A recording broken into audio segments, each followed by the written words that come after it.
Okay, yeah, we're doing pretty good, but I am just going to cut it off real quick and put it back on.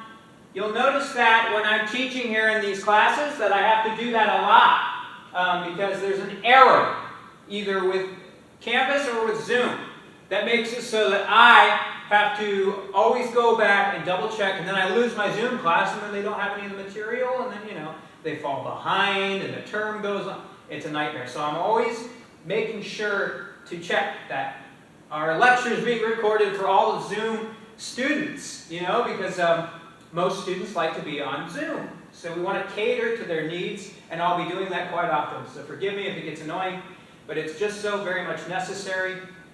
And as, you know, as fellow students, and you know, you should be together with it, you know.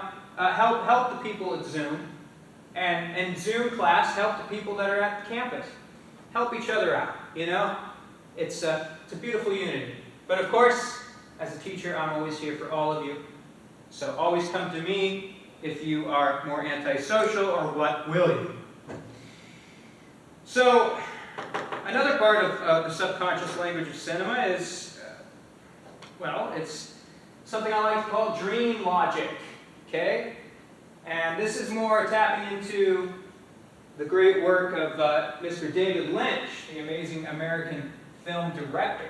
And he's obviously very famous for this, and I'm just going to barely touch the surface of what he's been trying to do for years, what he's successfully done for years.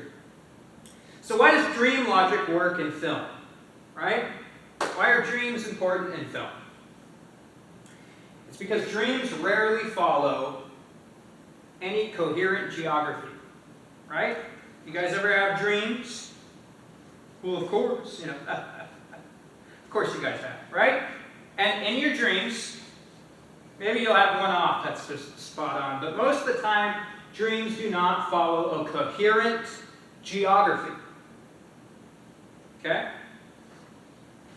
Dreams don't convey a stable time. And dreams typically don't have logical transitions. Yet, emotionally, they always feel truthful. And cinema, much like dreams, can mimic this, right? Cinema can mimic this through doing a couple key things on purpose. That of which doing fragmentation, have a non-linear structure, use symbolic repetition, and always have unexplained transitions. Always use unexplained transitions. Okay, because this bypasses the rational analysis and hits the subconscious directly. Spot on. Okay? And again, you know, a film that does this very well is Mr. David Lynch. Mulholland Drive? Mulholland. I can't speak very well. I'm so nervous. Forgive me, guys. But Mulholland Drive is a movie by David Lynch. Probably saying it wrong, but it's an amazing film, and everything I just talked about. It does that flawlessly. And go watch it, and you'll see what I mean. It does a great job. Okay? Films often feel emotionally understandable, even when they're literally confusing. Just like dreams. Just like dreams. You know, dream logic. Let me write this down for you. Dream logic. Okay? Oops. Keep that as a C. Dream logic. Okay? In cinema. What does it do? Dream logic in cinema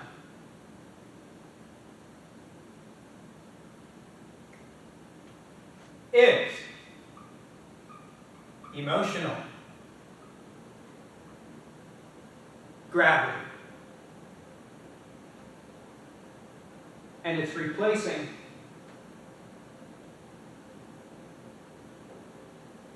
physical gravity. Okay? Dream logic in cinema is emotional gravity replacing physical gravity. Okay? The symbolic scene is not asking to be solved. It's asking to be felt.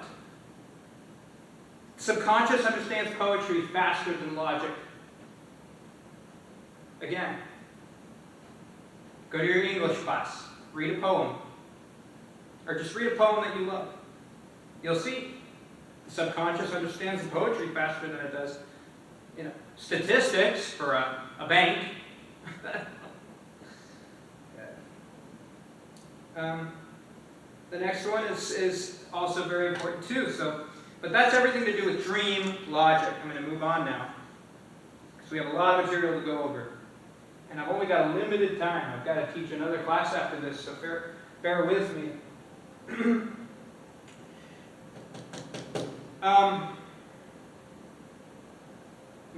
Yes. The next one is my favorite. Okay? And it's silence is a cinematic weapon. Using silence as a cinematic weapon. Okay? Silence does a beautiful thing. Silence forces your audience to participate. Okay, when dialogue disappears, the audience begins searching harder, because silence amplifies body language, eye movement, spiritual tension, emotional and environmental sound, gone, absent. It forces participation. It forces the psychological projection of what you're watching, right? And the viewer sincerely starts placing themselves into the moment. Again, a million examples of this, but I'm just going to throw a really easy one at you. Raging Bull, Martin Scorsese. When Robert De Niro is fighting, in the boxing ring doing his fight, there's silence. Scorsese understood this. He used silence, and it creates much tension in the scene. Silence in cinema is like turning the lights off at a party. And suddenly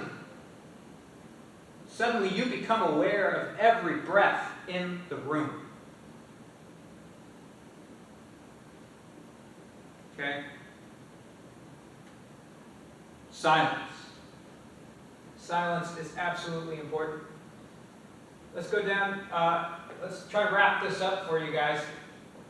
Sorry, it's a little quick class. I've gotten a little better at doing this quicker, but it's tough.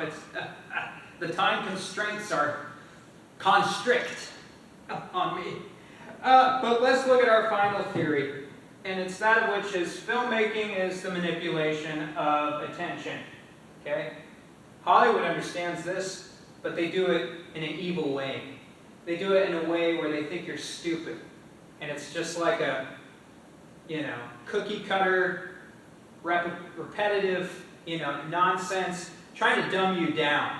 Whereas our screenwriting and the screenwriting of actually good directors and of real indie directors, and What Will You, and all these legendary directors before Hollywood became this, don't even get me started. But filmmaking is the manipulation of attention, period. And so, even more to what I was saying earlier, your intentions ought to be good. Because the audience isn't going to trust you unless your intentions are good. Well, how do I trust my intentions? Spiritually. It's got to be a spiritual coming about. Okay? Well, Mr. Graham, I don't have any spirituality. Well, that's okay. You're learning it right now. This is a spiritual experience. Every day on earth is a spiritual experience. I mean, based on science, we are nothing but chemicals. We're biochemical organisms. Okay? And this heart and this soul and the feelings and stuff, well, that's pretty spiritual, don't you think? And if you're taking this class, then, of course, you understand spirituality. I'm just pushing it for you. So, you know, a filmmaker should always control what the audience notices and what the audience will ignore, what they ignore, you know, what they anticipate, and what they emotionally absorb. Cinema is therefore not, when spiritual that is not passive viewing. It's guided consciousness. Okay? The audience may forget dialogue, but their nervous system remembers sensation. The audience may forget dialogue, but their nervous system remembers sensation. All right, folks, that's all I got for you today. Thank you so much for having me. I love Chico State University, and we will be teaching here more and more. But for my first day here, I got here so late, forgive me, I was 2 hours late. The bus I took here never came, and I had to take a later bus, and so it's my fault this time. The class is kind of cut short, and I apologize. But, you know, if you leave with nothing else, and this is important even outside of film, just know that the audience may forget dialogue, but their nervous system remembers sensation. Thank you so much, folks. I really appreciate you. If you missed anything, go on Canvas on Zoom, and I'll be here either next week or sometime this week again. I am a little far from Chico, but we will figure it out. Okay, thank you. Thank you so much. Bye-bye.